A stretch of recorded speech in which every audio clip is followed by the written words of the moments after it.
रात्रि क्लास चल रहा था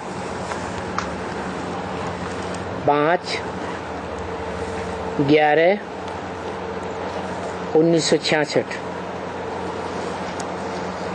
दूसरे पेज के मध्यांश में बात चल रही थी।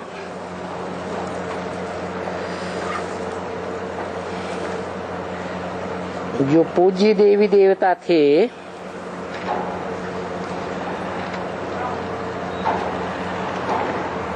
वो ही जब राजा रानी पुजारी बनते हैं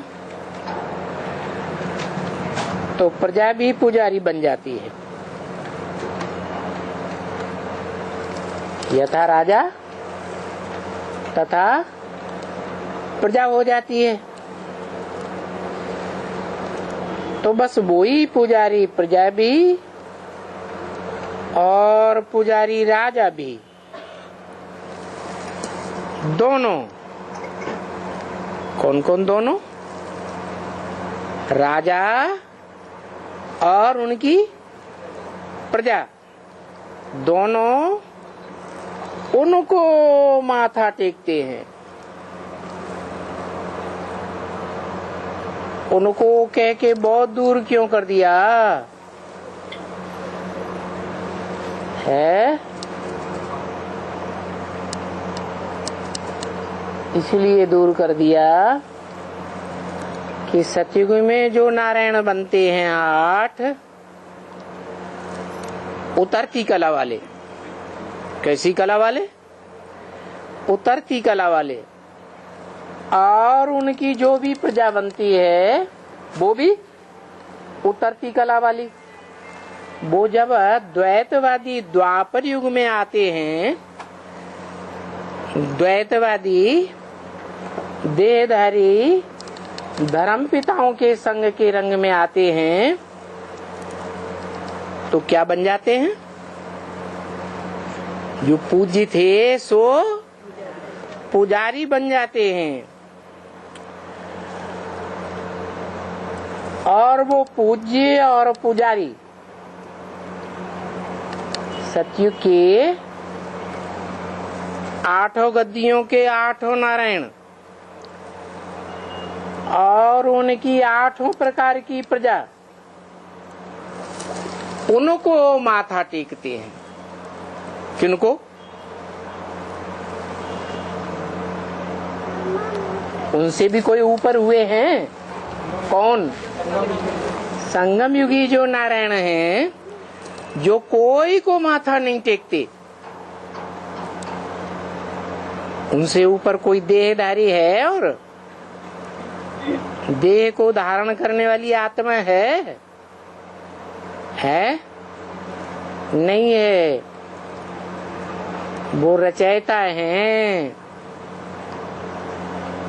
और बाद वाले सब रचना है। तो जो रचना है वो उन रचयिता को माथा टेकते हैं। तो ये सभी प्रदर्शनी में समझानी देनी होती है। क्या बाबा क्यों बोल रहे हैं? क्या 1966 में ये समझानी नहीं दी जाती थी? है? दी जाती थी या नहीं दी जाती थी? नहीं दी जाती थी। इसलिए बोला कि ये सभी बातें प्रदर्शनी में समझानी देनी होती हैं। राजाएं भी आएंगे, ऐसे नहीं कोई समझे कि भक्ति मार्ग में वो राजाएं नहीं आएंगे, पुजारी नहीं बनेंगे। जबकि अभी गवर्नर का भी आ गए हैं बच्चों को निमंत्रण।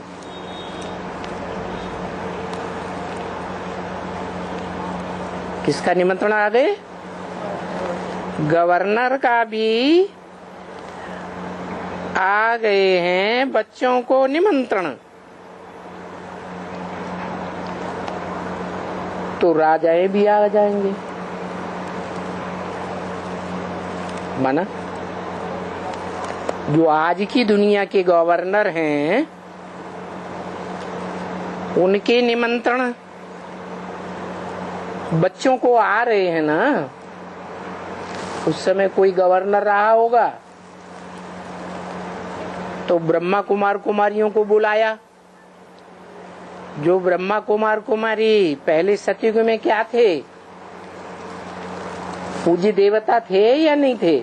भले प्रजा वर्ग में थे या राजा वर्ग में थे, पूज्य थे ना।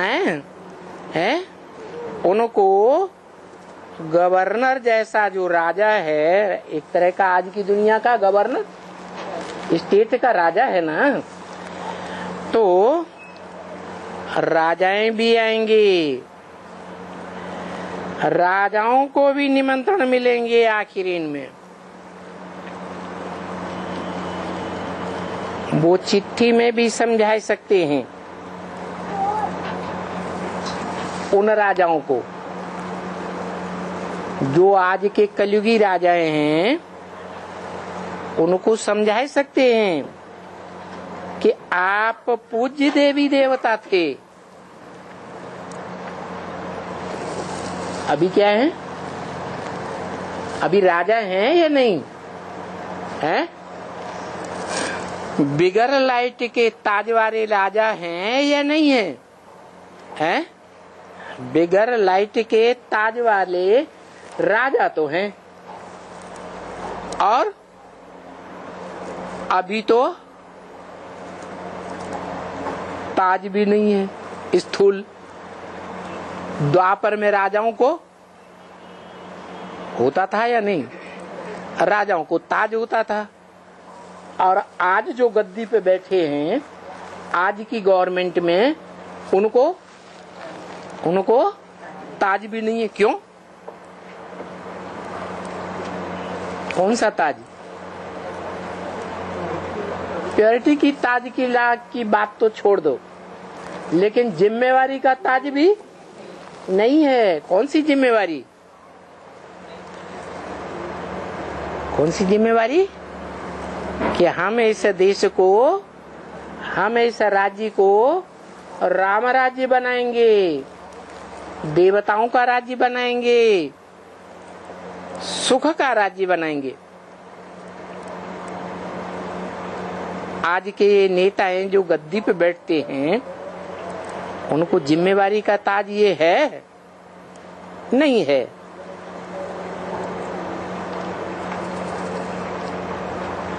फिर पुजारी बने तो उनको पूजने लगे। किनको? आज के जो नेताएं गद्दी पे बैठते हैं, गवर्नर बनते हैं, राष्ट्रपति बनते हैं, या और कोई गद्दी पे बैठते हैं, तो किनको पूजने लगे? उन्हीं नर से नारायण बनने वाले जो आदि थे, सृष्टि के आदि में, उनको पूजने लगे या नहीं पूजने लगे? लक्ष्मी नारायण के मंदिर में जाते हैं, बिरला मंदिर में, या नहीं जाते हैं? और अभी उनको नो ताज। ताज है, जिम्मेवारी का ताज है, और प्योरिटी का लाइट का ताज तो है ही नहीं। अभी वो जिम्मेवारी के ताज का भी खलासा हो गया। क्या? प्रजा के ऊपर, प्रजा का जो राज्य है उसमें अब कोई की जिम्मेवारी नहीं रही।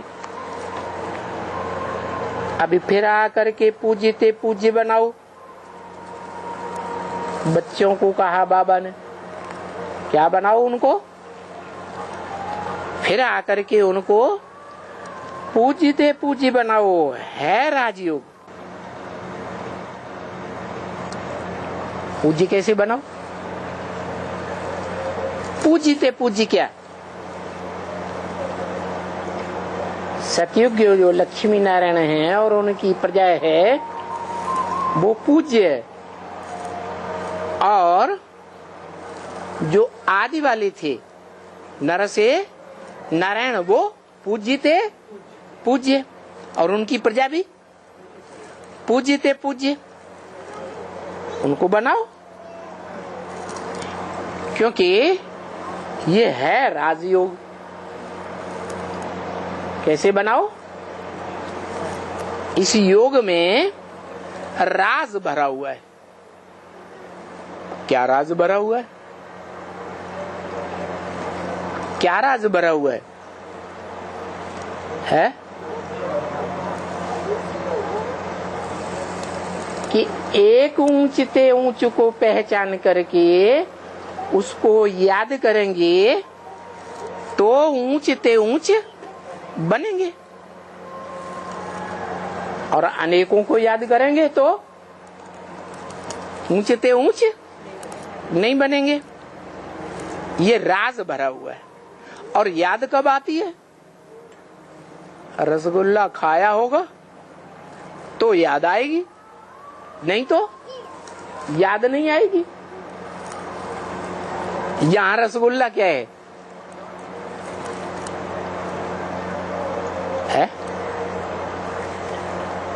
अरे वो रसगुल्ला भी तो गोल होता है, बहुत मीठा होता है। और ये यहाँ किसको याद करने की बात है? ऊंचते ऊंच एक को, वो ऊंचते ऊंच एक जो गाया हुआ है, ऊंचे ते ऊंचा भगवंत, वो गोल है या नहीं है? कैसे गोल है? अच्छा, त्रिमूर्ति के चित्र में, त्रिमूर्ति शिव के चित्र में कैसे गोल है?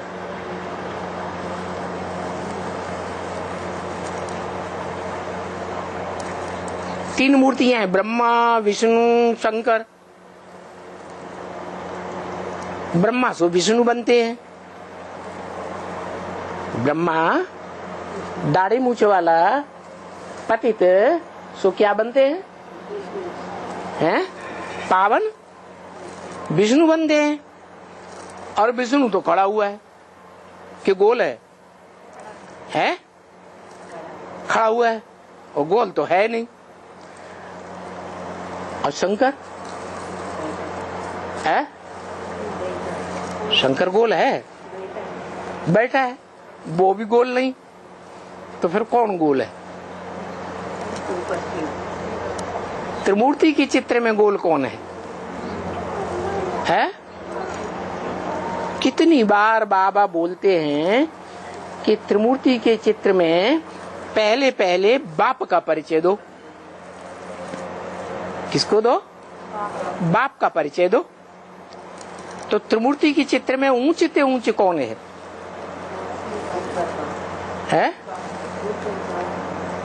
कौन है ऊंचते ऊंच? आप मत बोलिए ज्यादा, आप तो पीछे से सुनते चले आ रहे हैं। त्रिमूर्ति के चित्र में ऊंचते ऊंच कौन है? शंकर। शंकर तो पुरुषार्थी है याद का, फर्स्ट सब्जेक्ट का पुरुषार्थी है या नहीं है? पुरुषार्थ पूरा हो गया। तो जो पुरुषार्थी है वो संपन्न तो नहीं है? संपन्न है। जब संपन्न ही नहीं बना तो ऊंचते ऊंचे है, नहीं तो याद क्यों करता है? याद अपनते ऊंच को किया जाता है या जो ऊंच नहीं होता है उसको किया जाता है? किसको याद करने से ऊंच बनेंगे? ऊंचते ऊंच को याद करने से ऊंच बनेंगे। वो शंकर तो खुद ही याद में बैठा हुआ, तो संपन्न तो नहीं कहा जाएगा। शिव के मंदिर में भी देखो, पुराने पुराणों में,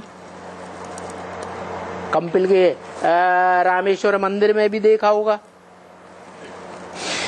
बीच में शिवलिंग, मुखिया और आसपास देवताएं बैठे हुए हैं। उन देवताओं के बीच में एक मुख्य मूर्ति भी बैठी हुई है, कहीं शंकर को दिखाया जाता है देवताओं के बीच में। लेकिन वो तो देवता है ना, रचना है या रचयिता है? रचना है। तो रचना तो रचयिता से नीची होती है। रचयिता ऊंची या रचना ऊंची? रचयिता ऊंच। तो बताओ किसके साथ योग लगाना है त्रिमूर्ति में, जो ऊंचे ते ऊंचे है?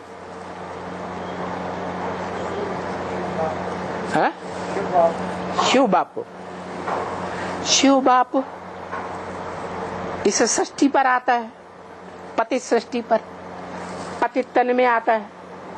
पतित तन में आते हुए भी, पतित सृष्टि में आते हुए भी बुद्धि योग से ऊंचे धाम में ही रहता है या लगाव पूर्वक नीचे आ जाता है? तो सदाकाल कहाँ का वासी है? आत्मा से, बुद्धि रूपी आत्मा से कहाँ का वासी है? परम धाम का वासी।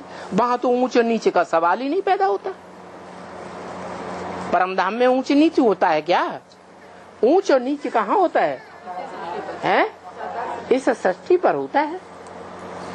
तो बताओ, त्रिमूर्ति की चित्र में ही है वो ऊंचे ते ऊंच इस सृष्टि का, और इसी सृष्टि में उसकी पूजा होती है। बताओ कौन है? त्रिमूर्ति के चित्र में कौन है? और ब्रह्मा कुमारियों को भी बाबा ने यही बात बताई थी, बीके में हमको भी यही बात बताई थी। क्या? पहले बाप का परिचय दो, बताया था ना। तो ब्रह्मा कुमारियां जैसे समझाती थी, हम भी समझाते थे। क्या समझाते थे? कि त्रिमूर्ति का चित्र पहले रख दिया, और उसमें त्रिमूर्ति के चित्र से पहले 32 गुणों वाला शिव बाबा का चित्र रख दिया। रखा या नहीं है? रखा। और समझाने लगे ये 32 गुणों वाला जो है वो ऊंचे ते ऊंचे है। अब बताओ कौन है? कौन सी आत्मा है? हैं? शंकर। अभी तो बताया वो तो पुरुषार्थी है, वो तो खुद ही याद में बैठा हुआ है। हैं? नारायण। नारायण तो देवता है, देवता बना हुआ रचना है या रचयिता है? देवता रचयिता है। देवता मनुष्य को क्या बनाते हैं? हैं? मनुष्य से देवता बनाते हैं। तो नारायण देवता है, बनने वाला है या देवता बनाने वाला है? हैं? बनने वाला है। तो ऊंचे ते ऊंचे कैसे हो गया? देवता को बनाने वाला ऊंचे ते ऊंचे हुआ।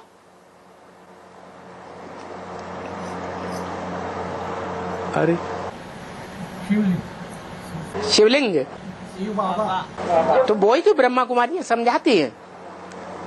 शिवलिंग का चित्र रख दिया, उसके चारों तरफ 32 गुण बने हुए हैं। कहते ये 32 गुणों वाला जो शिव बाबा है ये ऊंचे ते ऊंचे है। अरे शिव को निर्गुण कहें या गुण वाला कहें? है? वो तो निर्गुण निराकार है। सगुण तो देवताएं होते हैं गुणों के साथ। निर्गुण मनुष्य होते हैं या राक्षस होते हैं, उनमें कोई गुण नहीं। बाबा कहते भी हैं, एक निर्गुण बालकों की संस्था थी, है? वो कहते थे मुझे निर्गुण हारे में कोई गुण नहीं, आप ही तरस परोई। और शिव बाबा भगवान राम भगवान ने किसकी सेना ली? क्या गुण होते हैं? अरे बंदरों में कोई गुण होते हैं? विकार? विकार तो अब गुण है। गुण कहाँ है? है? है?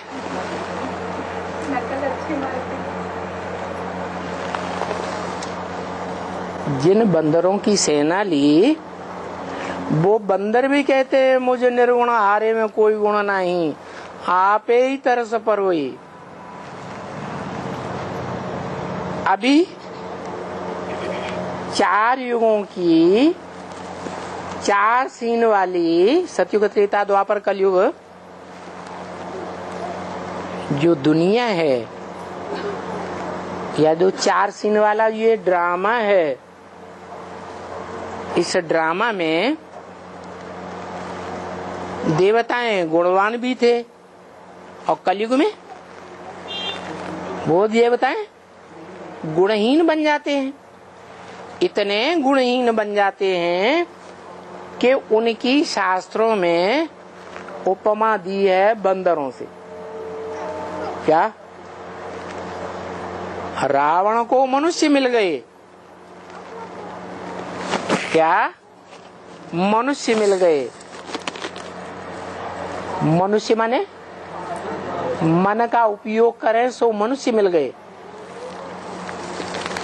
भगवान को मनुष्य नहीं मिले। क्या मिल गए? बंदरों की सेना मिल गई। अब इतना साल हो गए, कितने साल हो गए समझाते समझाते? है 78-80 साल होने जा रहे हैं यही बात समझाते समझाते कि बच्चे पहले बाप को पहचानो, फिर बाप का परिचय दो। तो अभी तक भी बोलते चले आ रहे और बच्चे बाप का परिचय नहीं दे पा रहे। बताओ, अब विष्णु है, शंकर है या ब्रह्मा है, ऊंचे ते ऊंचे कौन है? शिव बाबा। शिव बाबा का रूप क्या?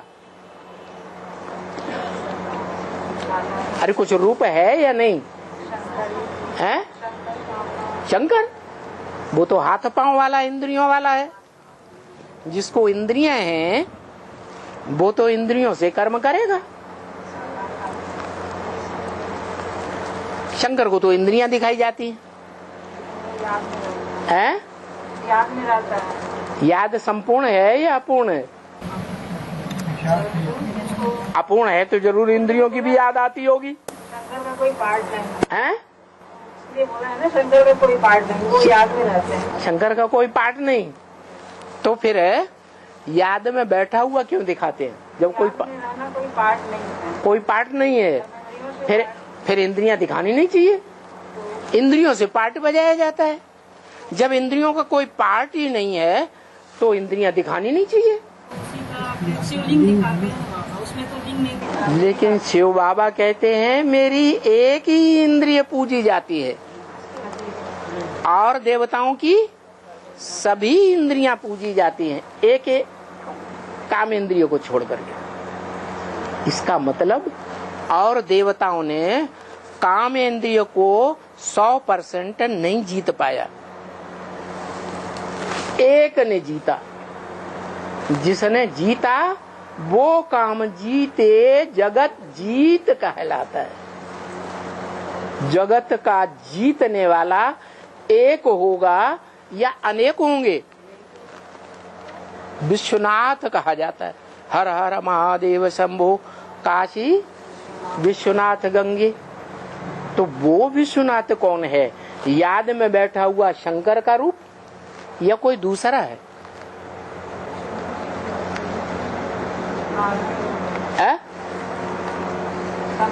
अरे भारत में पूजा भी जाता है, उसकी सबसे जास्ती पूजा भारत में और सारी दुनिया में भी दिखाई गई है।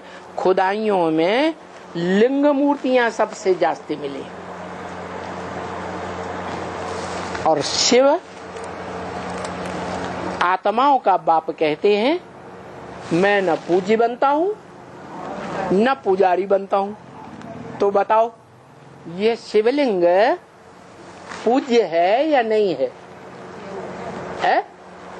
पूज्य है। और शिव बाप, आत्माओं का बाप, वेद का बाप क्या कहते हैं? मैं न पूज्य बनता हूं न पुजारी बनता हूं। तो ये शिवलिंग जो है पूज्य है या नहीं है? पूज्य है। तो किसकी यादगार है? साकार है, वो आप समान बनता है। हाँ, योगी है, योग लगा रहा है तो अपूर्ण है। और योग संपन्न स्टेज को पहुंच गया तो योगीश्वर है, योगियों का ईश्वर है, योगी राज है, योगियों का राजा है। तो राजा होगा तो योगियों को कंट्रोल करेगा या नहीं करेगा? है? जैसे राजा प्रजा को कंट्रोल करता है, ऐसे ही योगियों का जो राजा है वो दुनिया के जितने भी योगी हैं उनको कंट्रोल करता है या नहीं करता है? है? करता है। तो जो कंट्रोल करता है उसकी यादगार कुछ दिखाई गई है? अच्छा, 4 चित्रों में से बताओ।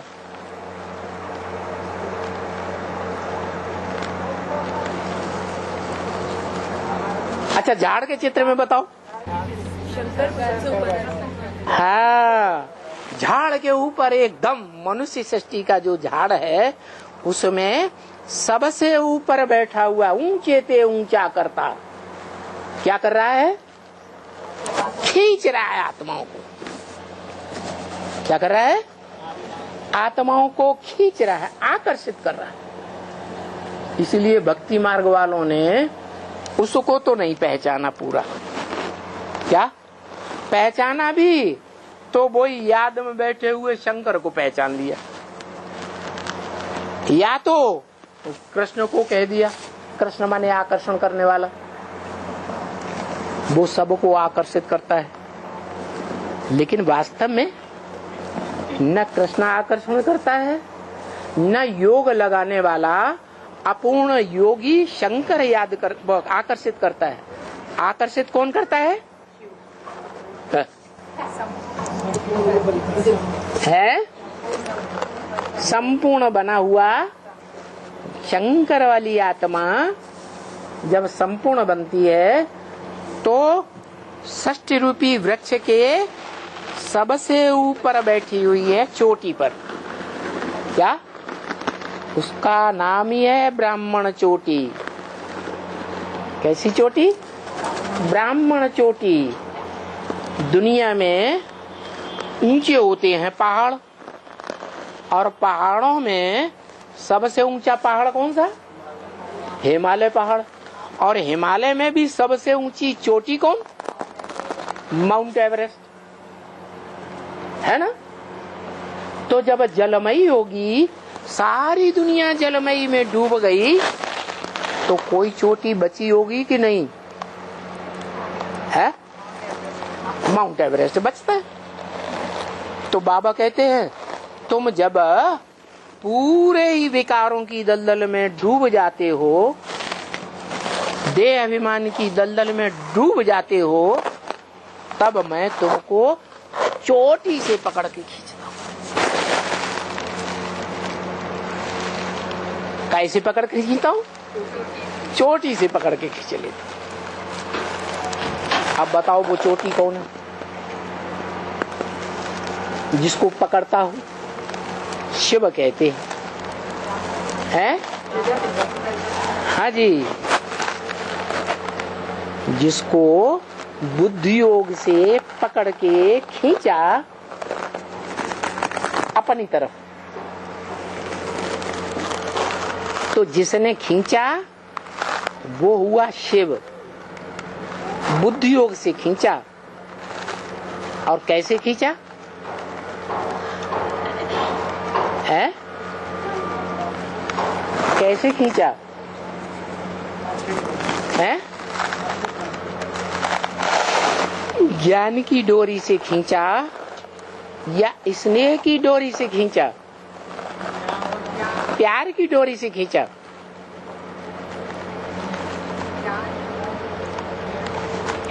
प्यार इंद्रियों से किया जाता है,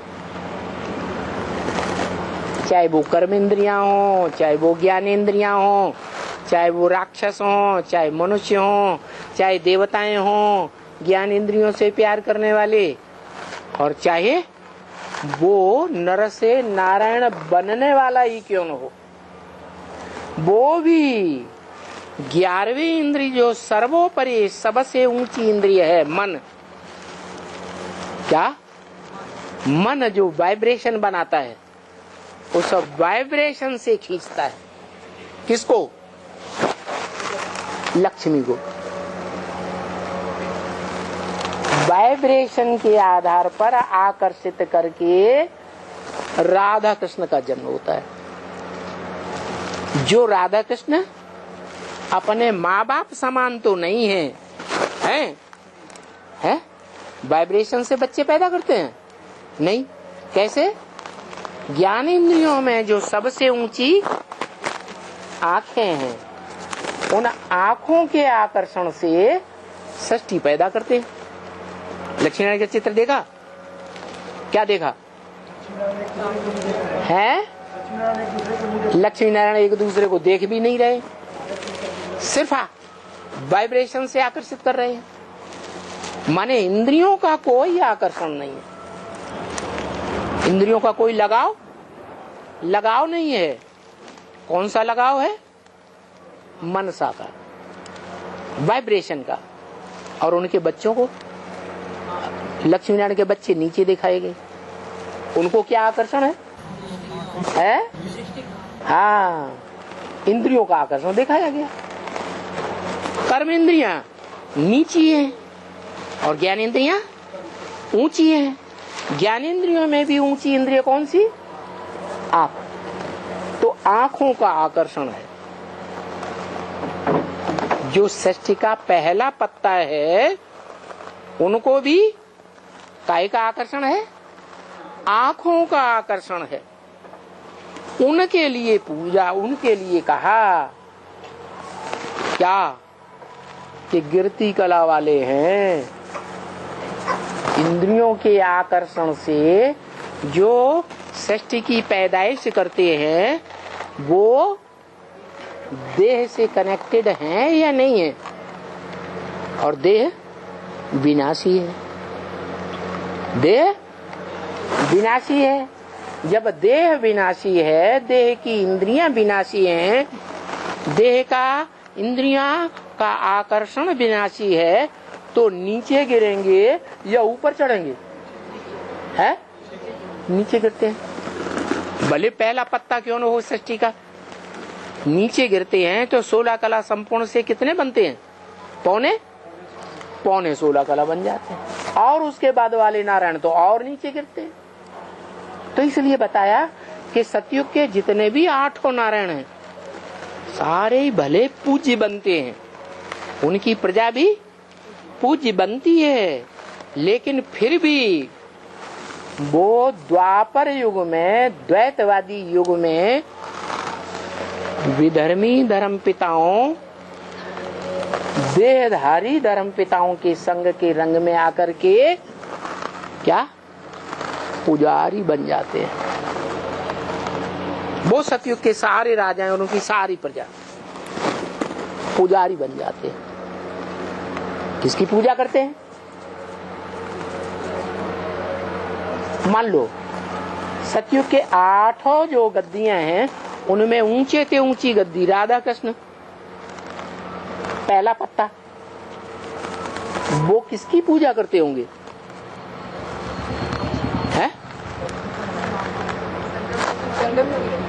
हाँ, जो डायरेक्ट नर से नारायण बनते हैं उनकी पूजा करते हैं। तो उनके बाद वाले सारे ही किसकी पूजा करते हैं? उन्हीं अव्वल नंबर लक्ष्मी नारायण की पूजा करते हैं। और वो किसकी पूजा करते होंगे? जो अव्वल नंबर लक्ष्मी नारायण है, नर से नारायण बनते हैं, वो कौन से देहधारी की पूजा करते होंगे? है? इनसे ऊंचा कोई है देहधारी? देहधारी की बात है। इस मनुष्य सृष्टि में जो देह धारण करने वाला हो कोई नहीं। इसलिए मुरली में बोला इस सृष्टि पर सदा कायम कोई चीज है नहीं, सदा कायम एक शिव बाबा ही है। तो एक ही आत्मा है इस सृष्टि पर जो सदा काल क्या है? कायम है। मन सत्य है या असत्य है? गीता में भी लिखा हुआ है, ना सतो विद्यते भावो ना भावो विद्यते सत्य। क्या? जो सत्य है उसका इस दुनिया में कभी अभाव नहीं हो सकता, और जो झूठ है, असत्य है, वो आज देखने में आता है, कल नहीं होगा। जैसे धर्मखंड है, विदेशी विधर्मी धर्मखंड, बौद्धी धर्मखंड चीन जापान, इस्लामी धर्मखंड अरब देश, अफ्रीका, क्रिश्चियन धर्मखंड यूरोप, ऑस्ट्रेलिया, ये आज से 2500 वर्ष पहले थे ही नहीं। और जब सारी सृष्टि का एटम बमों से विनाश होगा, हर हर बम बम का विनाश होगा, तो ये सारे धर्मखंड रहेंगे ही नहीं। तो ये धर्मखंड, इनके धर्म और इनके धर्म पिता झूठे हैं या सच्चे हैं? हैं? झूठे हैं तो नहीं रहे। फिर सच्चा कौन है?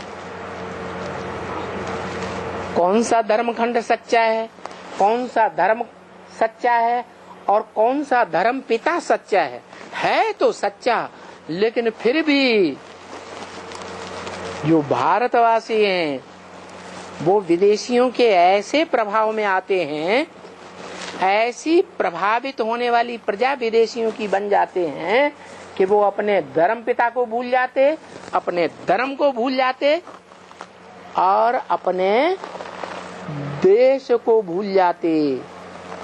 जो चैतन्य भारत खंड है उसको भी भूल जाते। क्या नाम है उस खंड का? जो पहले भी सत्य था, मध्य में भी सत्य और अंत में भी सत्य है। सत्य को कोई हिला ही नहीं सकता। स्वर्ग कहो, भारत में स्वर्ग कहते हैं,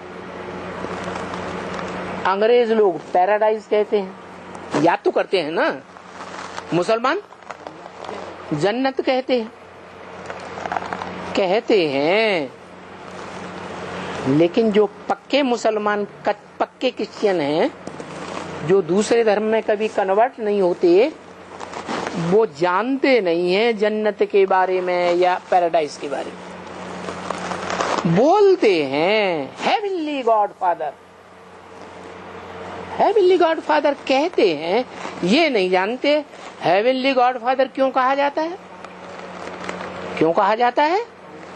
क्योंकि हेवन की रचना करने वाला है। हेवन की रचना करने वाले फादर को अगर जानते होते, मानते होते, समझा होता उसको, तो क्राइस्ट को मानते अपना बाप है? नहीं मानते। तो देखो,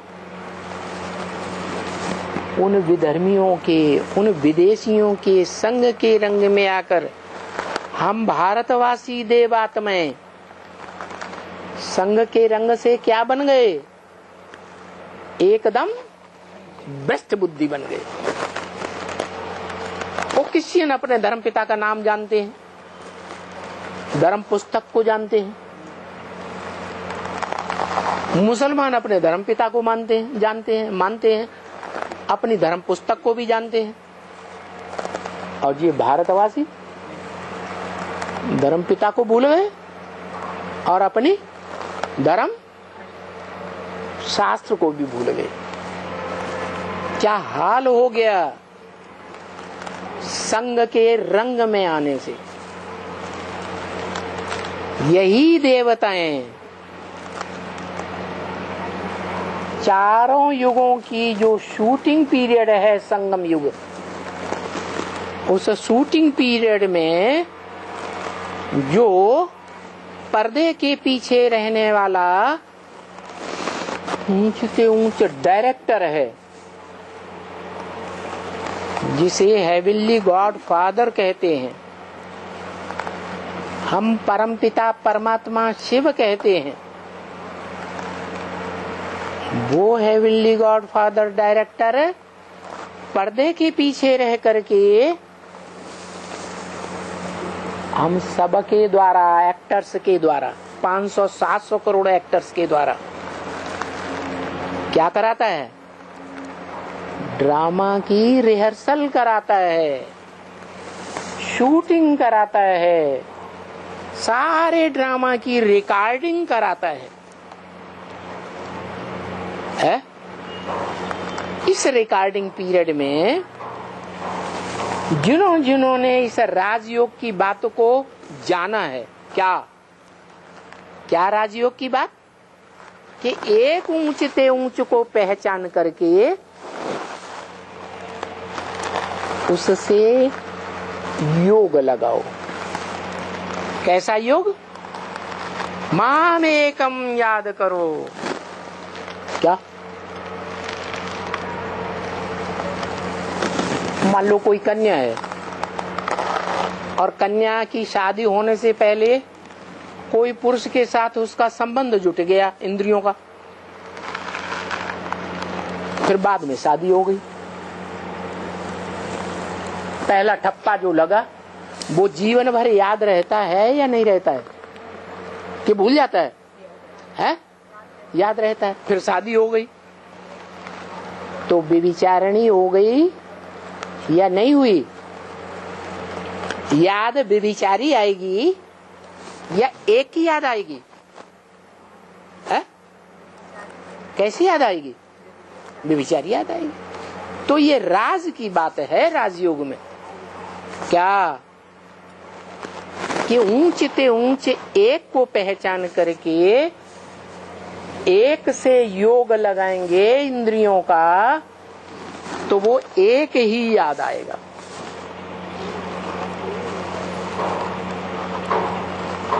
औरों के साथ योग लग गया, संबंध जुट गया, तो और भी याद आएंगे या नहीं आएंगे? याद का बड़ा भारी महत्व है। मिसाल, स्त्री सारा जीवन जिस पुरुष को और पुरुष के अंग को याद करती है, जिस अंग से उसने सुख महसूस किया है, तो मरते समय क्या याद आता है? बताओ। अंत मते सोगते। क्या मते में आता है? मते माने बुद्धि। जिसको जीवन भर याद किया, जीवन भर जिससे सुख लिया, वो याद आता है या नहीं याद आता है? याद आता है तो अंत मते सोगते, पुरुष का जन्म मिल जाता है। ऐसे ही पुरुष का भी है। जीवन भर जिसके साथ संग का रंग लिया, वो बुद्धि में याद जरूर आता है अंत समय में। ये याद का महत्व है। तो ये राजयोग की बात बताई कि ऊंचे से ऊंचे उस बाप को प्रैक्टिकल में पहचानो और पहचान करके फिर उसे याद करो। और एक को ही याद करो। योग लगाना है, चलो कानों से योग लगाना है, तो एक से सुनेंगे तो अव्यभिचारी ज्ञान होगा, अनेकों से सुनेंगे तो तो व्यभिचारी ज्ञान हो जाएगा। व्यभिचारी ज्ञान होने से क्या होता है?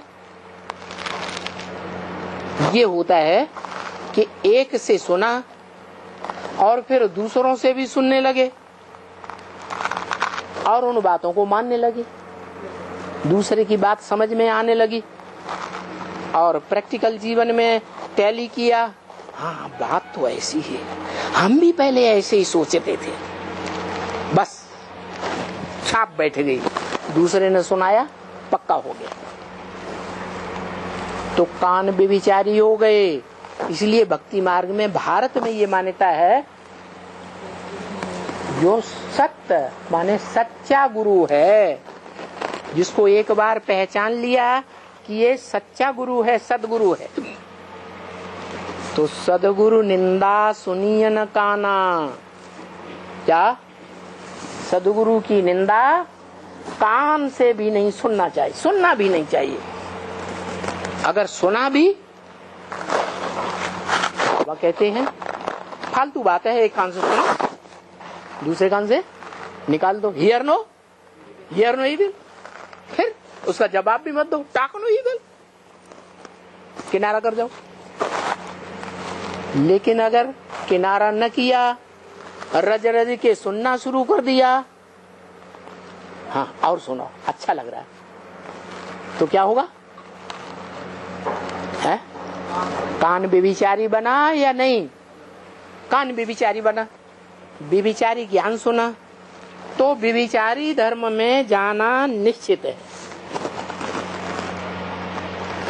यही कारण है कि 1976 जो बाप का प्रत्यक्षता वर्ष है, सभी ब्रह्मा कुमार कुमारियों ने मनाया, हम भी ब्रह्मा कुमार कुमारी थे, मनाया ना, प्रत्यक्षता भी हुई। कोई ने जाना, कोई ने 76 में नहीं जाना। तो जिन्होंने जाना तो जानने वाले परसेंटेज में होंगे या एक ही होंगे? है? परसेंटेज में होंगे। तो जिसने 100% जाना, वो 100% जानने वाला तो निश्चय बुद्धि रहता है, और जिसने नंबरवार पहचाना, तो नंबरवार पहचानने वाले को थोड़ा बहुत कमी आएगी या नहीं आएगी? है? एक घड़ा है भरा हुआ दूध का, उसमें एक बूंद विष का डाल दो, क्या हो जाएगा? सारा विष हो जाएगा। ऐसे ही जो हमने ज्ञान सुना बाप के बारे में, बाप की प्रत्यक्षता के बारे में, और उसमें एक बूंद ग्लानि का किसी ने डाल दिया, बस वो सारा का सारा बढ़ते बढ़ते बढ़ते बढ़ते विष हो जाता है। जब विषैला हो जाता है तो रिजल्ट क्या होता है? विष पीने से क्या रिजल्ट आता है? मौत। अनिश्चय बुद्धि बन जाती है। अनिश्चय बुद्धि है, खत्म हो जाते हैं, और निश्चय बुद्धि जीते रहते हैं। निश्चय बुद्धि विजयते, अनिश्चय बुद्धि है। हाँ, तो बताया कि सदा काल के लिए निश्चय बुद्धि बना रहना है, तो क्या करना है? अपनी इंद्रियों को क्या बनाना है? व्यभिचारी या अव्यभिचारी? अव्यभिचारी बनाना। चाहे आंख हो, चाहे कान हो, चाहे मुख हो, कोई भी इंद्रिय हो, भ्रष्ट इंद्रियां हो, श्रेष्ठ इंद्रियां हो, कर्म इंद्रियां या ज्ञान इंद्रियां हो, क्या करना है? अब व्यभिचारी कनेक्शन रखना है, अब व्यभिचारी इंद्रियों से संबंध जोड़ना है। अगर कोई भी व्यभिचार आया तो रिजल्ट क्या होगा? है? क्या रिजल्ट होगा? एकलव्य रहेंगे, है? एकलव्य नहीं रहेंगे। इसलिए जब एकलव्य नहीं रहेंगे तो जो माया का फाइनल पेपर होगा उस पेपर में एकलव्य न होने के कारण क्या रिजल्ट होगा? है? क्या होगा? फेल हो जाए। इसलिए बोला माया किसी को छोड़ती नहीं है, किसी को नहीं छोड़ती है। इसलिए जब द्वैतवादी युग आता है, मायावियों का राज्य आता है, रावण के 10 सिरों का राज्य आता है, धर्म पिताओं देहधारियों का राज्य आता है, तो सारे ही देवताएं हो, चाहे मनुष्य आत्माएं हो, चाहे राक्षसी आत्माएं हो, सबके ऊपर वो हावी कौन? माया हावी हो जाती है। शूटिंग कहाँ होती है? कहाँ शूटिंग होती है? संगम में शूटिंग होती है। यज्ञ के आदि में भी ऐसे हुआ था, एक आत्मा एक तरफ और सारी दुनिया दूसरी तरफ हो गई। एक निश्चय बुद्धि सत्य बचा, अलफ को मिला अल्लाह, बस बे को मिला लेकिन अल्लाह नहीं मिला। क्या मिला? यज्ञ की बादशाही मिल गई, बस। तो रिजल्ट क्या होता है? जब भी द्वापर युग शुरू होता है कोई भी कल्प में, तो द्वैतवादी युग में एक ही आत्मा है जो विधर्मी आतताइयों से संघर्ष करती है, जन्म जन्मांतर संघर्ष करती है और संघर्ष में विजयी होती है। विधर्मी आतताइयों को, आक्रमणकारियों को हराए देती है, भगाए देती है कि उसके सामने ठहर जाते हैं। क्या होता है? हैं? भगा देती है। तो इस सृष्टि में, सारी सृष्टि में ट्रुथ इज वन या अनेक? Truth is one, truth is God, God is truth. क्या? God is truth. अच्छा, गॉड इज ट्रुथ, तो वास्तव में फिर गॉड कौन सी आत्मा हुई?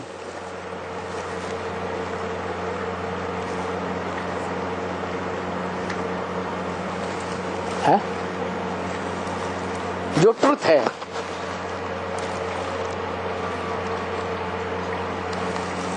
अरे है? है? इस सृष्टि पर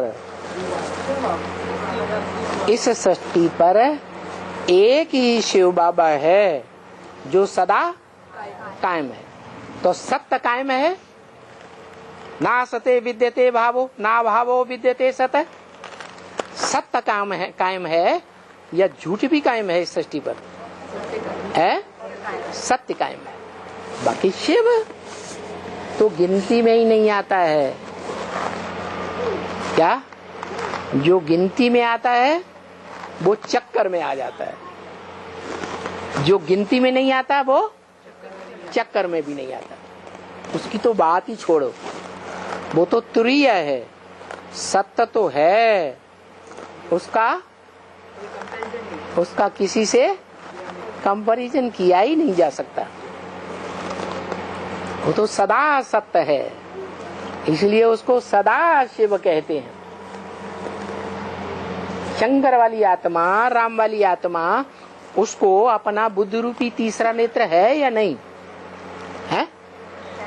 बुद्ध रूपी तीसरा नेत्र है या नहीं? बुद्ध रूपी तीसरा नेत्र है, लेकिन वो नेत्र खड़ा हुआ दिखाते हैं क्या? खड़ा हुआ नेत्र सदा शिव का है या राम का है? है? सदा शिव का है। राम वाली आत्मा भी संगम युग में आकर के जब फाइनल युद्ध होता है, कौन सा फाइनल युद्ध, कौन सा फाइनल युद्ध है? नहीं, सन 36 में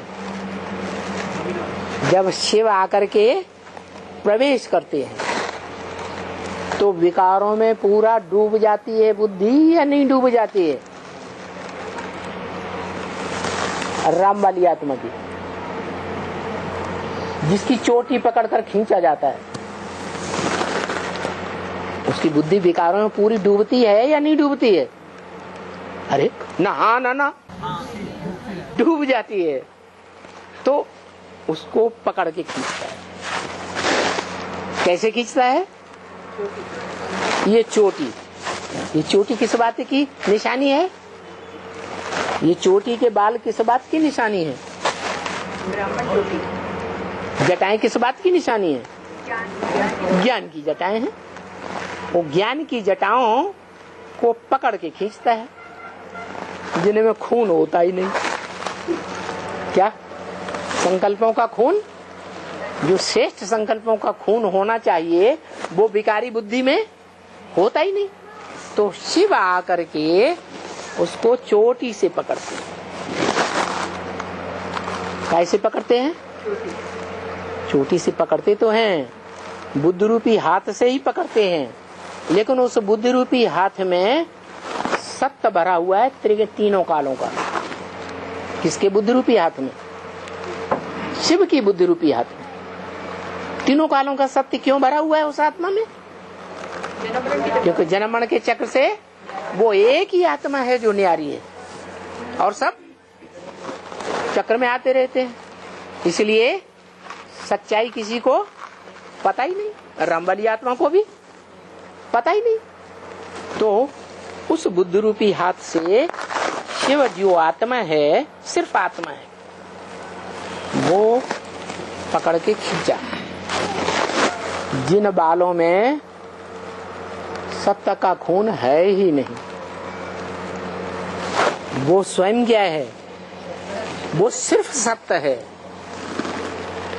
रजतम उसमें है ही नहीं, सदा सत्य है।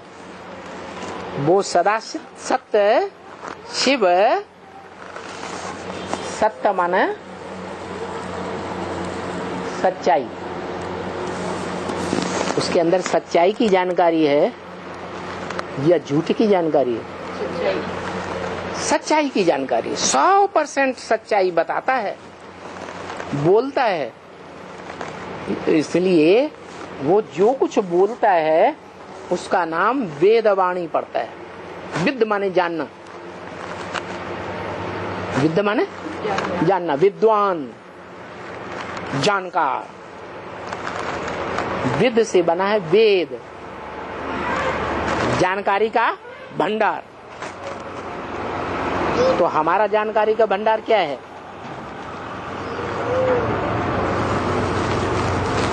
अरे हम ब्राह्मणों का जानकारी का भंडार क्या चीज है जो उससे मिलती है? अरे मुरलियां। हमारा जानकारी का भंडार क्या हुआ? मुरलियां। हमारा वेद है, वेदवाणी है। भक्ति मार्ग में शास्त्रों में लिखा है, ब्रह्मा के मुख से वेद निकले। तो नहीं निकले, ब्रह्मा के मुख से वेदवाणी निकली। तो जो ब्रह्मा के मुख से वेदवाणी निकली, वो वेदवाणी जो सदा सत्य है, वो सुनाता है। और किसको सुनाता है? और किसके द्वारा सुनाता है?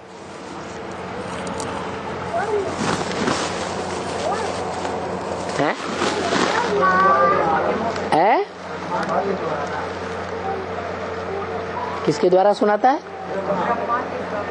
अरे ब्रह्मा तो अनेकों के नाम है?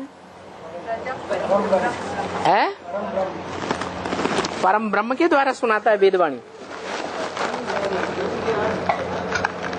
वेदवाणी का भी जो मूल है वो गीता है। पहले वेद नहीं निकले, पहले क्या निकली?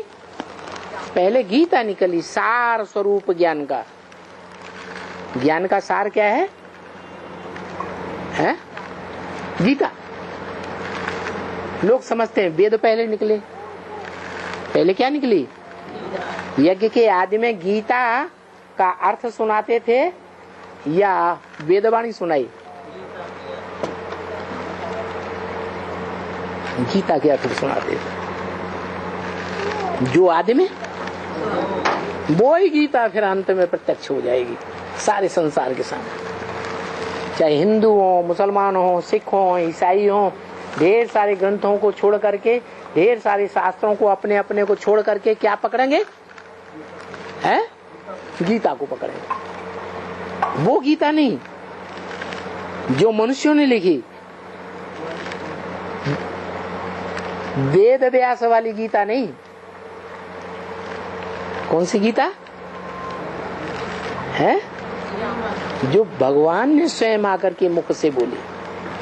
क्योंकि जितने भी धर्म पिताएं आकर के मुख से बोलते हैं या लिखते हैं धर्मशास्त्र, क्या करते हैं?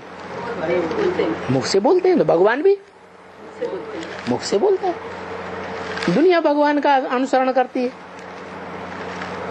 धर्म पिताओं ने भी भगवान का अनुसरण किया। बोलता है आकर के, बाद में लिखने वाले लिखा पट्टी करते हैं। तो शिव ने जो गीता बोली, उस गीता के बारे में, माने वेदवाणी के बारे में बोला है।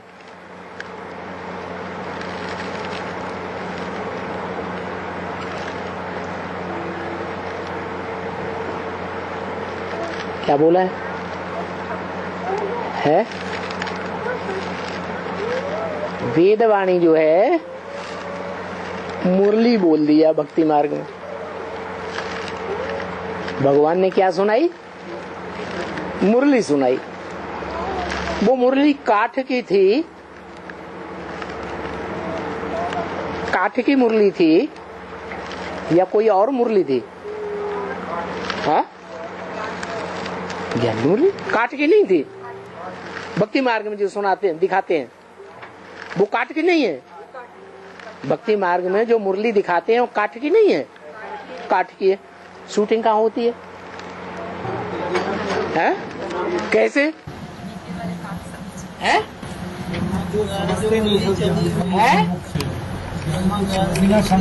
हाँ, जिसके द्वारा सुनाई वो मीठी मीठी वाणी, मीठी मीठी तान, जिसके द्वारा सुनाई वो कठ बुद्धि था।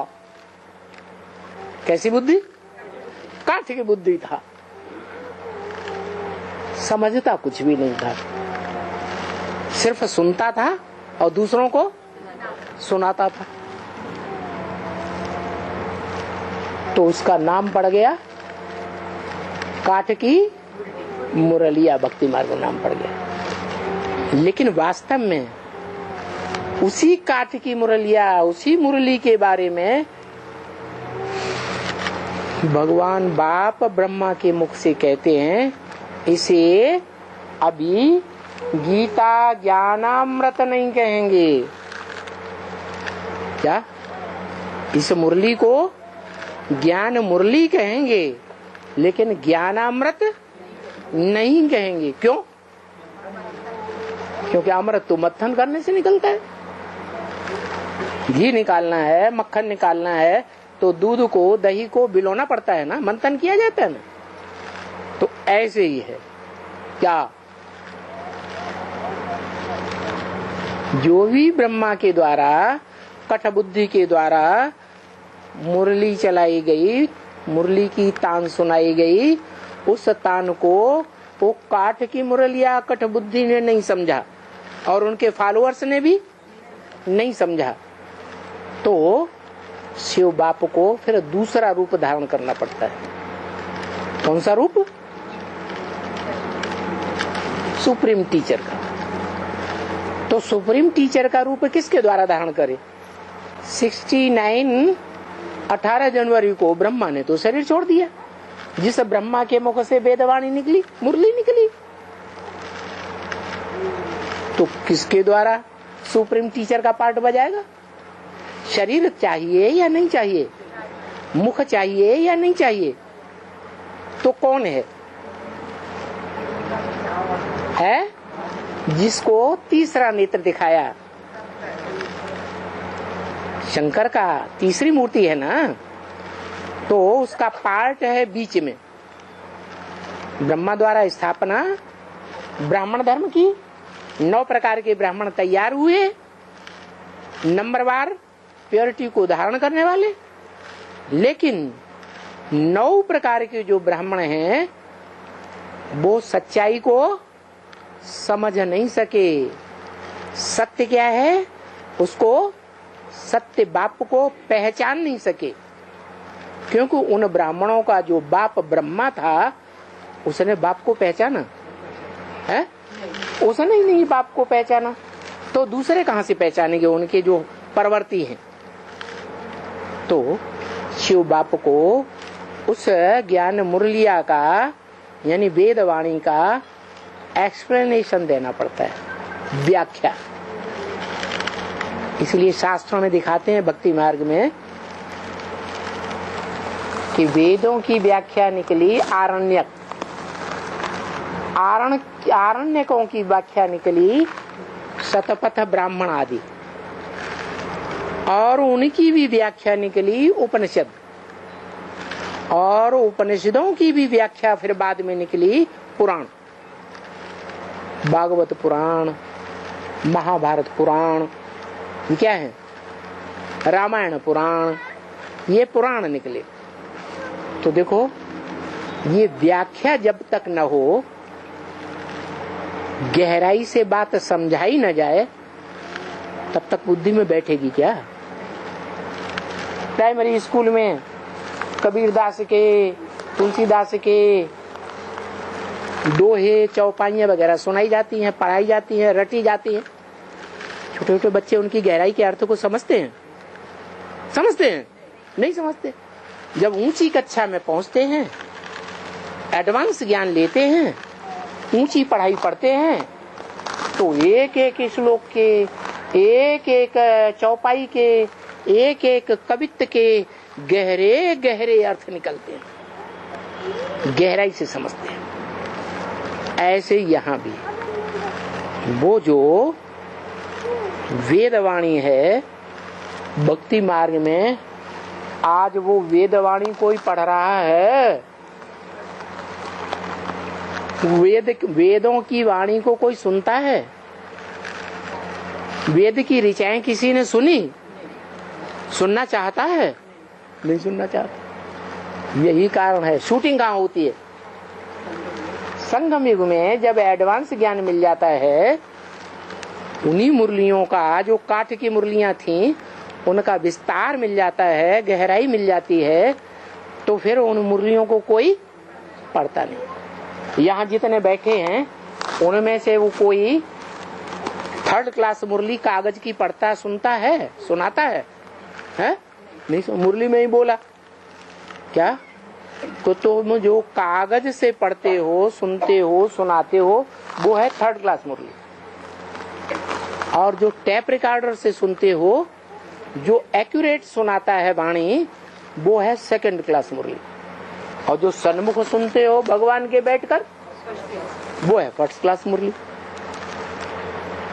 तो बताओ कोई मुरली आज सुनता है, पढ़ता है आप लोगों में से? नहीं पढ़ता। इससे साबित हुआ कि जैसी यहाँ शूटिंग होती है, वैसा ही भक्ति मार्ग में चलन चलता है। क्या होता है द्वापर युग से? वेदों को कोई नहीं पढ़ता, वेदों की ऋचाओं का अर्थ भी नहीं समझना चाहता। क्या पुराण सारे भी पढ़ रहे हैं, महाभारत पुराण पढ़ते हैं, भागवत पुराण की कथा होती है, रामायण पुराण की कथा होती है, सुनते हैं, पढ़ते हैं या नहीं? ये विस्तार है, गहराई है। तो शूटिंग कहाँ की है? अभी संगम की शूटिंग है, संगम में ये रिहर्सल हो रही है, हैं? तो जो व्याख्याकार है उस व्याख्याकार भी का भी नाम शास्त्रों में दिया हुआ। क्या व्याख्याकार है? सांख्य शास्त्र का व्याख्याकार कौन? कपिल मुनि। जिस कपिल मुनि के नाम पर बसाए हुए नगरी का नाम काम्पिल्य नगर पड़ा, उस कपिल मुनि ने जो सांख्य शास्त्र तैयार किया उसका अर्थ यह है सह आख्या। आख्या माने व्याख्या, इंटरप्रिटेशन। क्या ज्ञान तो है, लेकिन कैसा ज्ञान? वेदों में ज्ञान तो है, लेकिन कैसा ज्ञान? जो वेदों की व्याख्या करके सुनाया गया, इंटरप्रिटेशन करके सुनाया गया,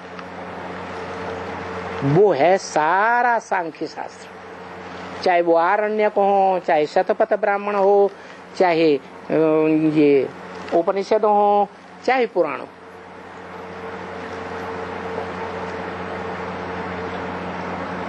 तो देखो ये टीचर का काम है। टीचर क्या करता है क्लास में? चाहे प्रोज हो चाहे पोएट्री हो, उसका एक्सप्लेनेशन देता है या नहीं? व्याख्या देता है ना? नहीं देता है। तो वो है सुप्रीम टीचर। कौन है? कौन हुआ सुप्रीम टीचर?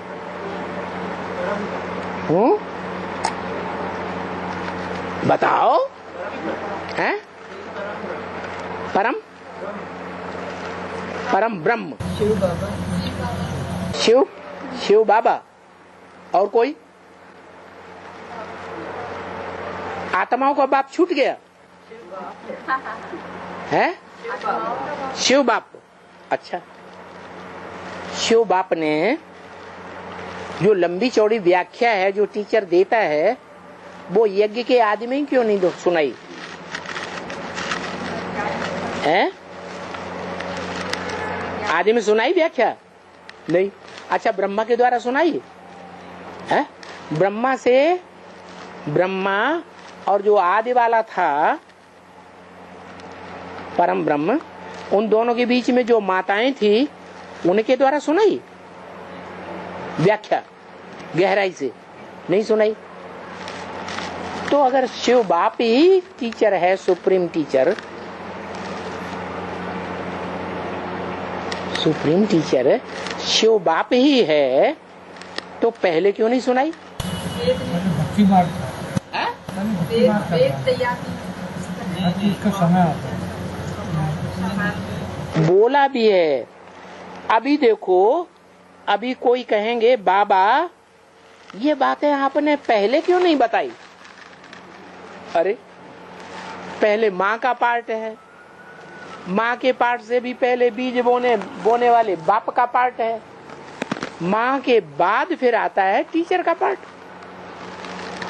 माँ बेसिक नॉलेज सुनाती है या हायर क्लास की नॉलेज सुनाती है? तो जब टाइम होगा वैसे ही किया जाएगा ना। तो टीचर का पार्ट जो है वो मध्य का है। पहले बाप, फिर बाप के साथ माता, फिर टीचर, फिर लास्ट में सदगुरु। और भी बताया और रोज बताते ही रहते हैं कि वो एक ही है, बाप, टीचर और सदगुरु। वो कौन है? वो बाप भी है, वो एक ही, टीचर भी है, सदगुरु मिला दलाल। दलाल साकार या निराकार? साकार। तो बताओ वो एक ही साकार कौन है जो मनुष्य सृष्टि का बीज भी है, माना बाप भी है। मनुष्य सृष्टि में माता भी है, ब्रह्म, बड़ी माँ, ब्रह्मा या जगदम्बा कह दो, जगत की माता भी है, सुप्रीम टीचर भी है, और फिर लास्ट में सदगति करने वाला सदगुरु भी है। तो बताओ सृष्टि का पिता। मनुष्य सृष्टि का पिता। हाँ, सृष्टि का बाप है। सृष्टि साकार या निराकार? तो बाप भी साकार, तो टीचर भी साकार, तो सदगति करने वाला सदगुरु भी साकार। और जो बाप है, जो बीज बोता है, बीज को बाप कहा जाता है, वो बाप आदि में जो बीज बोने वाला है, वो अंत में वर्षा देने वाला भी तो है। बाप हो और बच्चों को वर्षा न दे तो बच्चे मानेंगे? है मानेंगे? तो बताओ, अगर वो सृष्टि का बाप है, सारी मनुष्य सृष्टि का बीज रूप बाप है, तो क्या वर्षा देता है?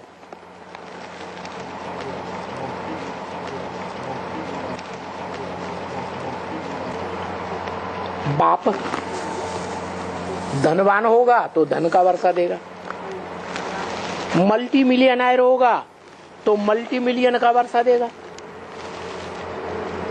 ढेर सारे कारखानों का बाप होगा तो कारखानों का वर्षा देगा, जमींदार होगा तो जमीन जायदाद का वर्षा देगा। खुद होना चाहिए कि नहीं है? शिव को कहेंगे जमींदार बाप है, शिव को जमींदार बाप कहेंगे, धनवान बाप कहेंगे, कहेंगे है? जीवन मुक्त बाप कहेंगे? वो जीवन मुक्त है?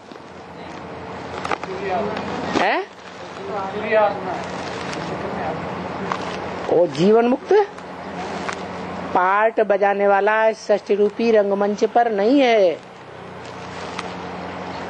जो जीवन मुक्त पार्ट बजाता है वो जीवन बंद में भी आता है। तो जो जीवन मुक्ति का वर्षा देने वाला है, वो स्वयं बाप जीवन मुक्त होना चाहिए या नहीं होना चाहिए? अरे बताओ भाई, होना चाहिए जीवन मुक्त। तो वो पहले जो बाप है, वो पहले खुद तो कमाई करे धनवान बनने की, तब बच्चों को धन देगा। है? खुद धन को सिक्योर नहीं किया, खुद धनवान बना नहीं, बच्चों को धन का वर्षा कैसे दे देगा? तो पता चला इस मनुष्य सृष्टि में जीवन मुक्ति का वर्षा देने वाला बाप कौन हुआ? जीवन मुक्ति, जीवन में रहते हुए मुक्ति, ये साकारी स्टेज की बात है या निराकारी स्टेज की बात है? साकारी स्टेज की बात है। देवताओं को जीवन मुक्त कहेंगे या नहीं कहेंगे? जीवन मुक्त कहेंगे। तो साकारी है या निराकारी आकारी है? साकारी है। तो उनका बाप वो भी साकारी होना चाहिए। कृष्ण जीवन मुक्त है तो बाप भी जीवन मुक्त होना चाहिए। तो यही बात हुई। अब सवाल पैदा होता है, वो आत्माओं का बाप फिर क्या है? ये सारे टाइटल तो ले लिए उसने, किसने? जो मनुष्य सृष्टि का बाप है।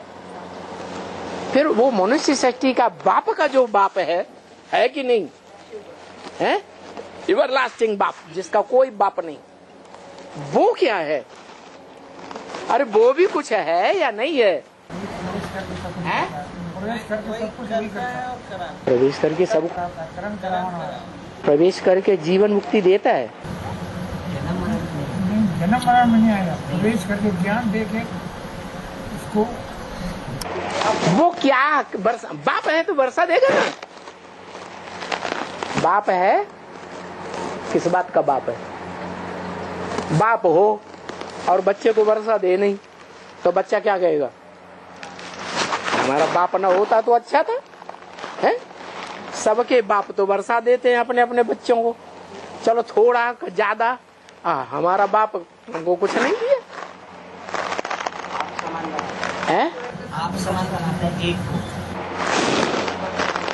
और सारी सृष्टि, मनुष्य सृष्टि का बाप कौन है? एक को बनाता है, मनुष्य सृष्टि के बाप को आप समान बनाते हैं, ऊपर वाला बाप। हाँ, ऊपर वाला बाप बनाता है आप समान। तो क्या देता है? अरे कुछ देता, वर्षे में कुछ देता है कि नहीं देता है? हैं? अरे ज्ञान का वर्षा। हाँ, उसके पास अखूट ज्ञान है, अखूट ज्ञान का भंडार है। क्या? इसीलिए गीता में लिखा, नहीं ज्ञान सदृशम पवित्रम यही विद्यते। इस संसार में ज्ञान के समान कोई भी चीज पवित्र नहीं है। क्या? इस दुनिया में ज्ञान के सिवाय और कोई भी चीज इतनी पवित्र नहीं। कोई कहे अच्छा लक्ष्मी, लक्ष्मी इस दुनिया में पवित्र है या नहीं है? है? अभी क्या हालत है? अभी बकरी की तरह है या बबर शेर की तरह है या शेर है जंगल का? है? तो कान जिसने पकड़ लिया बंधन में है या नहीं है? है? तो काहे का? तो पवित्रता किस काम की है? उसको भी पवित्रता, असली जो पवित्रता है उसका ज्ञान है? है? ब्रह्मा कुमारियों को असली पवित्रता का ज्ञान है? है? इस बात का ज्ञान है कि सबसे ऊंची प्योरिटी जो है वो राधा कृष्ण के बाप के पास है। कौन सी प्योरिटी? मनसा के वाइब्रेशन की प्योरिटी उनके पास है। उसके बाद नंबर 2 जो प्योरिटी है वो 10 इंद्रियों में से आंख है, वो प्योरिटी है, आंखों की प्योरिटी। लेकिन ब्रह्मा कुमारियां क्या करती है? ब्रह्मा कुमारियां जो एक ऊंचे ऊंचे बाप है उससे दृष्टि लेती हैं, उससे आंख लड़ाती हैं या ढेरों से आंख लड़ाती हैं? है? ढेरों से आंख लड़ाती हैं तो दृष्टि पवित्र बनेगी अपवित्र बनेगी? अपवित्र बनती है। अब वो चाहे लक्ष्मी ही क्यों ना हो। घर में कोई औरत हो किसी आदमी की और वो ढेर के ढेर मनुष्यों से बैठ के आंख लड़ाने लगे और पति आए देखे अरे ये तो इसके साथ आंख लड़ाए रही, तो उसको कुलच्छनी बोलेगा कि लक्ष्मी बोलेगा? क्या बोलेगा? कुलच्छनी बोलेगा। कुलच्छनी वैश्या को कहा जाता है, लक्ष्मी सधवा को कहा जाता है। तो देखो इस दुनिया में सबसे ऊंची चीज क्या है? सबसे जिसको ऊंचे से ऊंचे कहा जाए ताकत, वो क्या है? पवित्र से पवित्र चीज क्या है? ईश्वर का दिया हुआ सत्य ज्ञान। ज्ञान माने जानकारी, जानकारी झूठ की नहीं, काहे की? सच्चाई की जानकारी। वो ऊंची से ऊंची चीज है। ऊंची से ऊंची चीज उससे प्योरिटी तैयार होती है। क्या? ऊंची से ऊंची ज्ञान है तो ऊंची से ऊंची पवित्रता तैयार हो। यादगार भी है हमारे यहाँ। यादगार है कि नहीं? क्या यादगार है? शिवलिंग दिखाया गया है और जलाधारी भी दिखाई गई। उन दोनों में ऊंच क्या दिखाया गया और नीचे क्या दिखाया गया? शिवलिंग ऊंचे है और जलाधारी वो जल को धारण करने वाली है। ज्ञान जल को धारण करने वाली है जलाधारी, या पहले से ही है जलाधारी है? धारण करने वाली है, अभी धारण किया नहीं, क्योंकि सत्य ज्ञान है ही नहीं। पूरी सच्ची व्याख्या गहराई से ज्ञान मिला ही नहीं, बाप का परिचय ही नहीं मिला। तो परिचय नहीं मिला तो सत्य ज्ञान कहाँ हुआ? तो बताया कि ऊंचे से ऊंची चीज है इस दुनिया में, पवित्र से पवित्र चीज है क्या? ज्ञान। कौन सा ज्ञान? एक ऊंचे से ऊंचे बाप का दिया हुआ ज्ञान। कैसा ऊंचे से ऊंचे बाप? जिसका कोई बाप, यानी इस मनुष्य सृष्टि में ऊंचे से ऊंचे है आदम, एडम, प्रजापिता, आदिदेव है, लेकिन उसका भी कोई बाप है या नहीं? है ना? जो बाप है वो उसको बाप से क्या मिलता है? उसे एक को ही मिलता है? ज्ञान का अखूट भंडार मिलता है, एक को मिलता है। ये परंपरा चली आई है हिस्ट्री में, राजाओं में। क्या परंपरा? बड़े बच्चे को राजाई दी। तो 500-700 करोड़ मनुष्य आत्माओं के बीच में बड़े से बड़ी पार्टधारी आत्मा कौन सा बच्चा? कोई बच्चा बड़े से बड़ा है या नहीं? कौन? अरे कुछ तो बोलो। है? प्रजापिता, आदम, एडम। तो उस बच्चे को शिव बाप सिलेक्ट करते हैं। सवाल है क्यों सिलेक्ट किया? ये तो पार्सलिटी कर दी। आत्मा आत्मा सब भाई भाई सभी बच्चे हैं, सबको सिलेक्ट करना चाहिए। एक को ही क्यों दिया सारा ज्ञान का भंडार? है सच्चाई के लिए है वो सारा जीवन। सच्चाई के लिए देवताओं में तो देवताई जमाने में झगड़े की, संघर्ष की बात है ही नहीं। लेकिन जब संघर्ष की दुनिया शुरू होती है, द्वैतवादियों की दुनिया शुरू होती है, तो द्वापर युग से लेकर कलयुग के अंत तक वो संघर्ष करता है सच्चाई के लिए। क्या? सच्चाई के लिए संघर्ष करता है। और वो जानता है कि नहीं जानता है? त्रिकालदर्शी वो जानता है, इसलिए वो उसी को चुनता है, औरों को नहीं चुनता। इसलिए मुरली में कहा है ऊंचे से ऊंचे बाप जब आते हैं आत्माओं का, तो किस पर फिदा होते हैं? है? किस पर आशिक होते हैं? है? हाँ, परम ब्रह्म पर आशिक होते हैं। आशिक होने वाला पुरुष होता है या स्त्री होता है? है? पुरुष होता है। और माशूक स्त्री होती है। स्त्री क्यों? स्त्री क्यों? अरे फीमेल माने स्त्री। जैसे करंट होता है ना, बिजली, तो एक फीमेल प्लग होता है और एक मेल होता है। तो वो जब आता है तो प्रवेश करता है ना, नहीं करता? और ये भी कहता है मैं जिसमें भी प्रवेश करूंगा, बड़ी अम्मा रखूंगा, ब्रह्मा रखूंगा। तो फीमेल हुई या मेल हुई? फीमेल हुई। उनमें परम ब्रह्म भी है। तो परम ब्रह्म जिसमें पहले प्रवेश किया, वो हो गया ऊंचे से ऊंचा इस सृष्टि का संभालने वाला। क्या हुआ? ऊंचे से ऊंची इस सृष्टि को संभालने वाली आत्मा।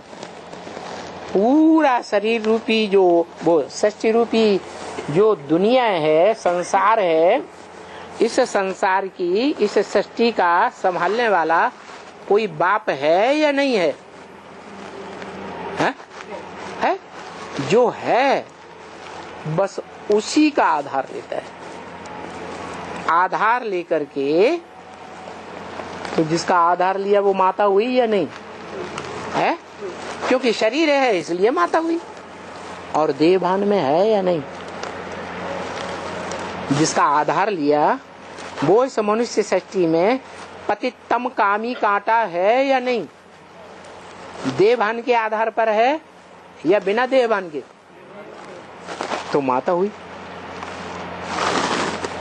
उसमें भले आत्मा है लेकिन आत्मा देह भान की मिट्टी में अच्छी तरह से डूबी हुई है। तो माता है, लेकिन उस माता में भी पुरुष है या नहीं? पुरु माने शरीर रूपी पुरी, शा माने शयन करने वाला, आत्मा है या नहीं? पुरुष माने आत्मा। उस देह भान 100% में रची पची कोई आत्मा है या नहीं? नहीं है। है जो आत्मा है वो उसका पहला बच्चा है, बड़े में बड़ा बच्चा, उसको वर्षा देता है। क्या वर्षा देता है? भले रथ लेता है लेकिन रथ को थोड़ा ही वर्षा देगा। अरे माता को कोई वर्षा देता है दुनिया में? अरे अभी तक भी ये दुनिया में चलन क्या थी? बच्चों को वर्षा देते थे बाप या माँ वर्षा लेती थी? माँ वर्षा लेती ही नहीं, सब कुछ बच्चों को सौंप देती।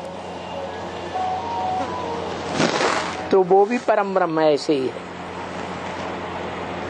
उसके लिए गायन है, वो फकीर है, फकीर बन करके रहता है या राजाई का ताज धारण करता है?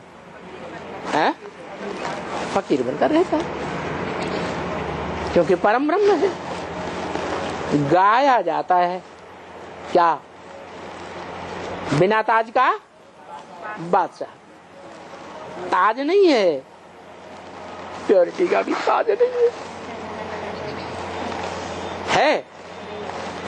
विषपाई है, प्योरिटी का भी ताज नहीं है, और नई दुनिया की स्थापना करने का भी ताज नहीं है।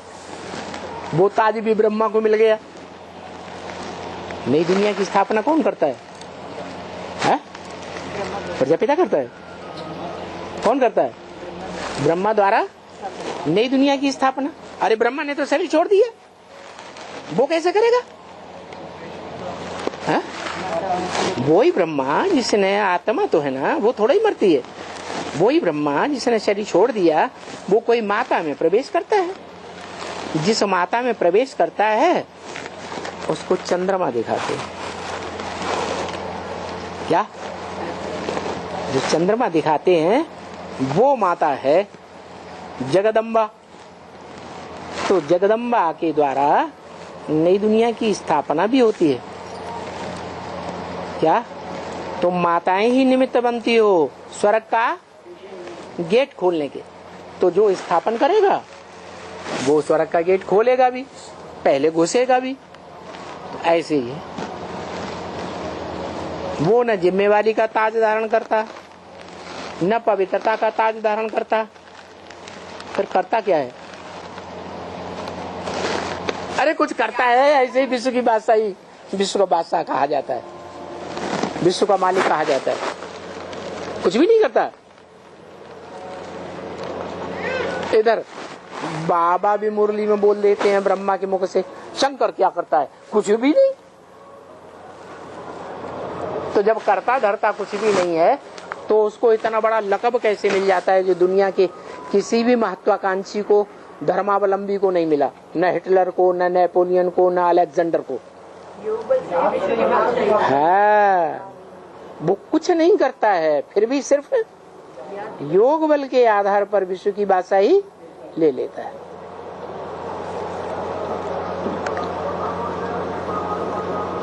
तो इसको कहते हैं राजयोग। इस योग में राज भरा हुआ है। क्या राज भरा हुआ है?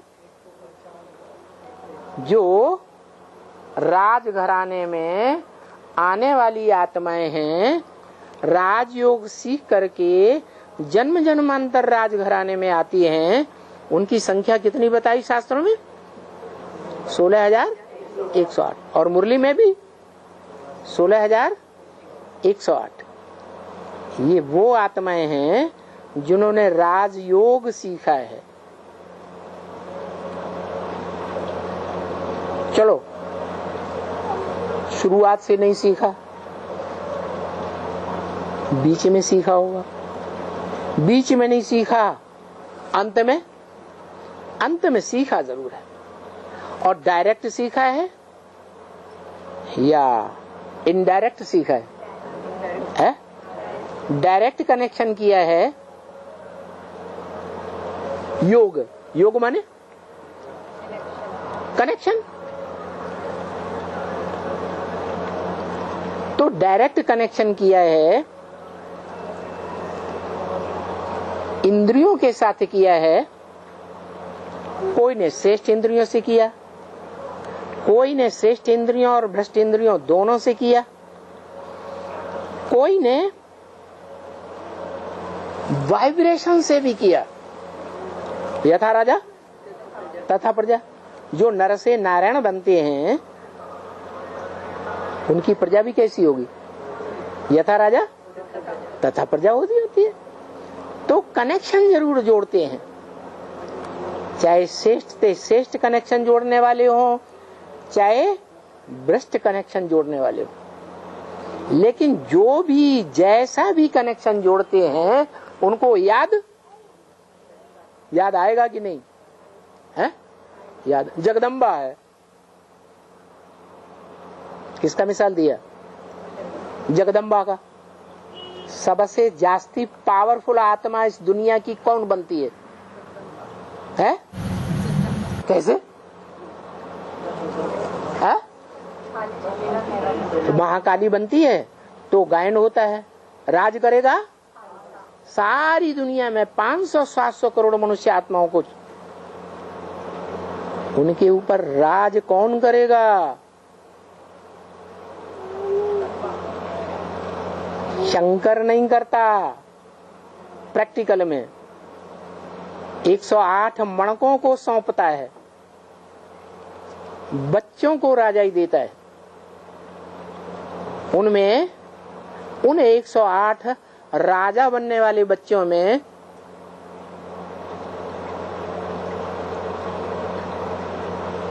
ऊंचते ऊंचे 2 मणके कौन?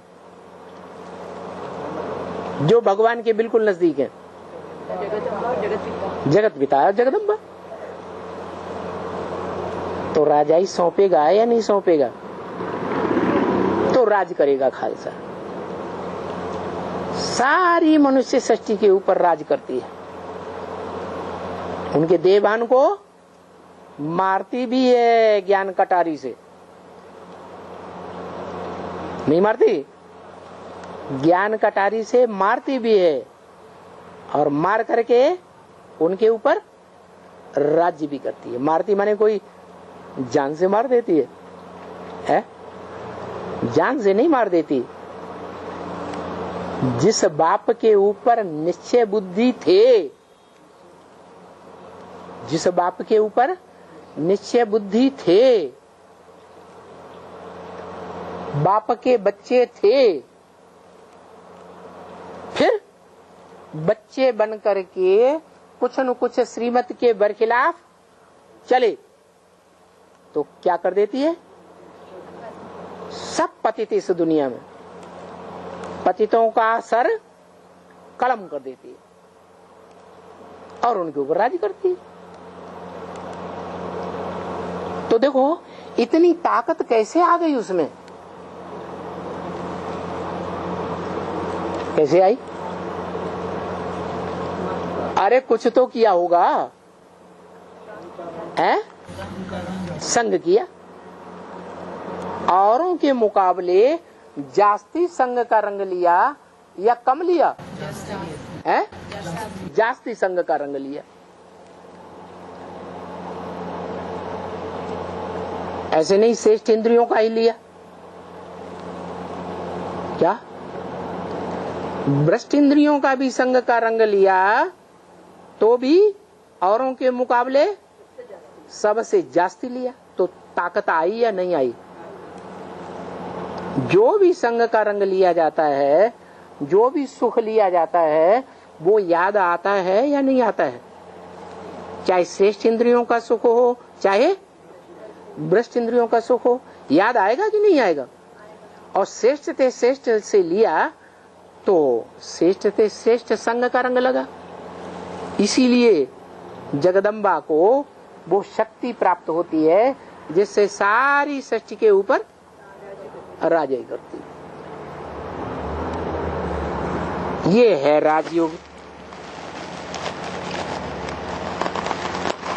बताया।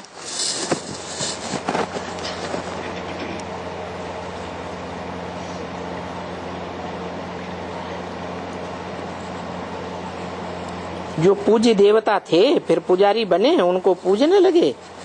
अभी नोताज, अभी की जो राजाएं हैं उनको नोताज, नोताज माने प्योरिटी का ताज भी नहीं, और नई दुनिया स्वर्ग बनाने का, सुख की दुनिया बनाने की भी जिम्मेवारी उनके ऊपर नहीं, नोताज। अभी वो भी खलास हो गया। क्या? जिम्मेवारी का ताज भी खलास हो गया, स्थूल ताज भी खलास हो गया। अभी फिर आकर के पूज्य थे पूज्य बनाओ। कौन बनाए? उसकी पहचान दो। किसकी? उसकी पहचान दो जो आकर के पूज्य थे पूज्य बनाए। किसकी पहचान दो? ब्रह्मा की, विष्णु की, शंकर की, 33 करोड़ देवताओं की। किसकी पहचान दो? जगदम्बा की, लक्ष्मी की। किसकी पहचान दो? है? शिव बाप की। शिव बाप की पहचान अभी तक नहीं मिली। हम आत्मा बिंदी, हम बिंदी बिंदी आत्माओं का बाप भी बिंदी। पहचान नहीं मिली, फिर पहचान दो क्या? अरे पहचान मिल गई तो पहचान दो क्या? पहचान मिल भी गई कि वो निराकारी बाप है। निराकारी बाप से क्या वर्षा चाहिए? निराकारी वर्षा चाहिए, साकारी वर्षा चाहिए। निराकारी ज्ञान का वर्षा मिलता है, तो मिला नहीं। बाप तो कहते हैं मेरे पास जो भी ज्ञान था सारा ज्ञान मैंने तुम बच्चों को दे दिया। लेने वालों ने लिया, न लेने वालों ने नहीं लिया। तो बाप ने तो अपने पास कुछ नहीं रखा, जो आत्माओं का बाप है। फिर पूजी थे पूजी कौन बनाए? है? अरे खुद पूजी बने तब पूजी बनाए कि खुद बने नहीं तब पूजी बनाए? तो वो यादगार क्या है भक्ति मार्ग में? उसके पूजी पने की क्या यादगार है? शिवलिंग। ब्रह्मा कुमारियां क्या समझती हैं? वो शिवलिंग किसकी यादगार? ब्रह्मा बाबा की यादगार है। ब्रह्मा बाबा शिवलिंग है। ब्रह्मा कुमारियां समझती हैं शिव निराकार की यादगार है। लेकिन वो शिव निराकार तो कहता है मैं न पूज्य बनता हूँ न पुजारी बनता हूँ। जब वो पूज्य बनता ही नहीं तो शिवलिंग उसकी यादगार कहाँ से हो गई? तो शिवलिंग किसकी यादगार है? जो पुरुषार्थ करके याद करके पूज्य बनता है उसकी यादगार है। और पूज्य सिर्फ आत्मा ही बनती है कि शरीर भी बनता है? मुरली में बोला है तुम्हारी आत्मा और शरीर रूपी नैया दोनों का खिवैया एक ही बाप है। आत्मा को भी विषय सागर से पार ले जाएगा और शरीर को भी विषय सागर से पार ले जाएगा। यह शरीर खत्म कर देगा, पार ले जाएगा। ओम शांति।